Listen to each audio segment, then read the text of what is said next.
பார்ட்டிகளான கோழிப்பண்ணையினுடைய நிர்வாகத்திற்கு பல்வேறு நாமக்கல்லிலிருந்து கோழி முட்டை தயார் பண்ணும் சங்கத்தினுடைய தலைவர் அவர்கள் இருந்தார்கள். அவர்கள் ஏற்கனவே இதிலே கைதேர்ந்தவர்கள்.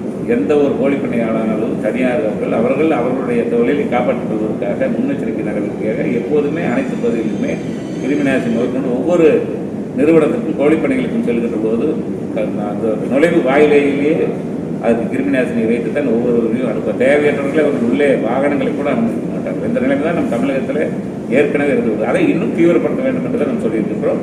அதே போல நம்முடைய அண்டை மாநிலங்களிலிருந்து வருகின்ற வாகனங்கள் முழுமையாக பரிசோதனை செய்யப்பட்டு இன்றைக்கு கிருமிநாசினி தெளிக்கப்பட்டு தான் நம்ம உள்ளே அனுமதிக்கிறோம். நம்முடைய தமிழகத்தை பொறுத்தவரை முழு கட்டுப்பாட்டில் இருக்கிறது. ஏற்கனவே இது போன்ற ஒரு நிலைமை வந்த பொழுது தமிழ்நாட்டில் எந்த பிரச்சனையும் இல்லை. அந்த அளவுக்கு நான் திறம்பட நம்முடைய கால்நடை பராமரிப்பு துறையினுடைய நம்முடைய மருத்துவர்கள், இணை இயக்குனர், துணை இயக்குனர் அனைவருமே சிறந்த முறையில் பணியாற்றி கொண்டிருந்தார்கள். ஏற்கனவே நாம் இது போன்று வருகின்ற பொழுது நமக்கு கிட்ட அந்த நம்முடைய அந்த முழு கவசம் அணிகின்ற அந்த கிட் நம்ம கிட்ட ஏற்கனவே 1000 கிட்டுகளையும் நாங்கள் ஏற்கனவே வாங்கியிருக்கோம். அதற்கே பணிகள் இல்லாத அளவுக்கு தான் இன்றைக்கு நம்முடைய அரசு முழு வேகத்தில் செயல்பட்டு என்ன தேவை என்பதை அறிந்து அனைத்தையும் வைத்திருக்கிற ஒரு அரசு. மருத்துவர்களானாலும் சரி, மருத்துவர்களுக்கு தேவையான கிட்டானாலும் சரி, மருத்துவர்களுக்கு தேவையான மருந்துகளானாலும் சரி, அதே போல கிருமிநாசினிகளானாலும் சரி, அனைத்துமே நம்மிடத்தில் முழு கொள்ளளவிலே நாம் வைத்திருப்பதாகவே எந்த விதமான பயப்படமும் தேவையில்லை. மக்கள் எப்போதும் போல கோழிகளை வாங்கி சாப்பிடலாம், முட்டைகளை வாங்கி சாப்பிடலாம் என்பதுதான் அரசினுடைய முழு நோக்கம். சிறப்பு விருந்தினர்களை மேடைக்கு அழைக்கின்றோம். பிஎஃப்ஆர்சி அமைப்பின் நிர்வாக செயலாளர் திரு மனோகரன் அவர்கள்.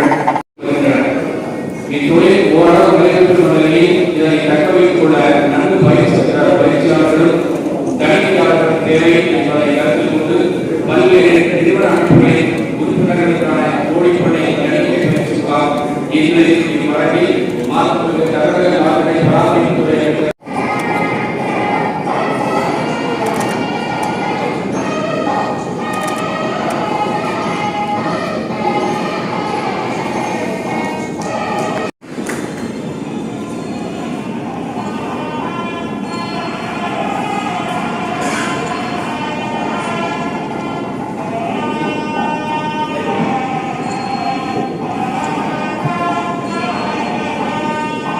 சிக்கல்களையும் பிரச்சனைகளையும் முன்னின்று தேர்வு கண்ட விடாமுயற்சியாளர், மரம் இல்லையேல் மழை இல்லை என்பதை உணர்வுபூர்வமாக உணர்ந்து மரம் நடுதலில் மிகுந்த ஈடுபாடு கொண்ட சமூக நல ஆர்வலர், பிஎஃப்ஆர்சி மற்றும் பிசிசி.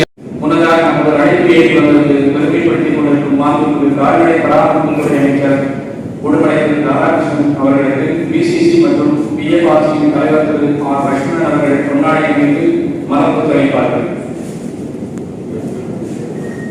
வேலைப்பணி செய்தவர் அமைச்சர் அவர்கள் அனைத்திற்கும் மேலாக நமக்கு வேலைக்காக இருக்கும்படியாக பல்லடத்தில் கோழிக்கால் மற்றும் தீவன ஆய்வுகளும் அமைக்க வேண்டும் என்ற நமது கோரிக்கையை நிறைவேற்ற அனைவருக்கும் இனிய காலை வணக்கம்.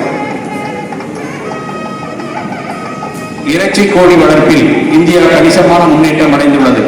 அதில் கோவை, நாமக்கல், ஈரோடு மாவட்டங்களை உள்ளடக்கிய நன்றியுடன் இணைந்து பிசிசி மற்றும் பிஎஃப்ஆர்சியின் அனைத்து நிறுவன உரிமையாளர்களும் விடைபெற்று விநாயகர் பெருமானின் திருவுருவச் சிலையினை நன்றியுடன் நினைவு பரிசாக